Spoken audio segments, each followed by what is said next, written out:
Zay zany fa dia ny faharoa hatramin'ny fahaefatra ny volana jona ny fotoana ao anatin'ny hetsika iny. Iangarana kosa ireo renim-pianakaviana ao anatin'ny andihany amin'ny hetsika la grande braderie izay mizotra amin'izao fotoana izao. Hiavaka tokoa ny seho amin'ity farany herinandro ity.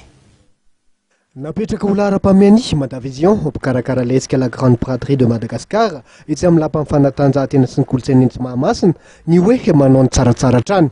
Amin'ity farany herinandro ity ary tsy dia namarika ity hetsika ara-kolontsaina sy ara-barotra ity ireo fanentanana maro samihafa ho fanomezana amin'ny fahafapo ireo mpitsidika, indrindra ireo renim-pianakaviana izay ankalazan'ny fetiny. Nanomboka rapitso sabotsy ka hatramin'ny alahady eto amin'ny hetsika grande braderie de Madagascar ireo karazana animation sy concours maro isan-karazany izay azahoana loka.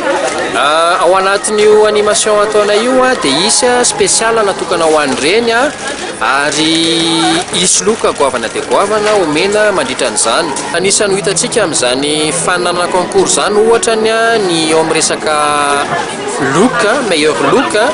Misy ihany koa ny fananana mihira, ny fananana misakafo ary ho an'ny reny dia misy ny fananana izay reny tsara indrindra eo amin'ny resaka fitafy ary amin'izay fotoana izay dia ny fitafiana izay anaovan'ilay reny amin'io dia ho lasany tanteraka.